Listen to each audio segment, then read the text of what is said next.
সমস্ত ছেলে মেয়েদেরকে উৎসাহিত করার উদ্দেশ্যে শিক্ষা বলছে রিয়াল শেখ আমাদের বিদ্যালয়ে প্রথম এসেছে এই বছরে। আমরা বড় করার আগেই আমরা মাস্টারমশাইরা এর হাতে একটা ক্ষুদ্র পুরস্কার দেবে। তার কারণ হচ্ছে ছেলেটি দেখবে চশমা পরে আছে, আমরা সবাই চশমা পরে আছি, ছেলেটি অল্প বয়সে চশমা নিয়ে চোখে একটু প্রবলেমের জন্য। তাই আল্লাহর কাছে ঈশ্বরের কাছে প্রার্থনা করব যে ওর দৃষ্টিশক্তি আরো প্রখর হোক বিদ্যা বুদ্ধির দ্বারা এবং শারীরিক ক্ষমতা আরো বেড়ে উঠুক। তোমরা কামনা করবে যে যা ধর্মে বিশ্বাসী, আল্লাহর কাছে হোক বা ভগবানের কাছে হোক, এর জীবনটা সুখের হোক এবং শরীরটা ভালো থাকে, শিক্ষাগত যোগ্যতা নিয়ে আরো এগিয়ে যেতে পারে। তোমরা শুনলে অবাক হবে, যার এইরকম একটা অবস্থা সেই ছেলেটি কিন্তু খেলাতে নাম দিচ্ছে, স্পোর্টসে অংশগ্রহণ করছে।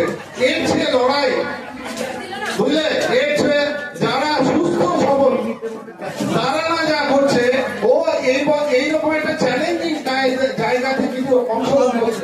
আমার মনে হয় যে ও বুদ্ধি আমি হয়তো মনে হয় সবার হাত যেন ও মাথায় থাকে, আমাকে রোজকার বিষয়টা গোছলে আনে।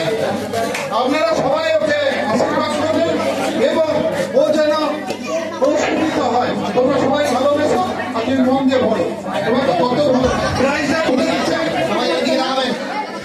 আমি একটা কথা বলছি এই বাচ্চাটার জন্য, ও একদিন হঠাৎ করে কলে জল নিচ্ছে, চশমাটা নেই, তা ও সে কলের মুখের কাছে চোখটা নিয়ে নিয়েও ভালো দেখতে পাচ্ছি না।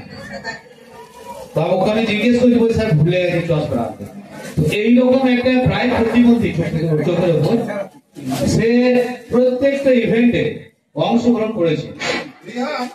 তো আমি ওই রেহান তো রেহানের জন্য জোরে হাততালি হয়।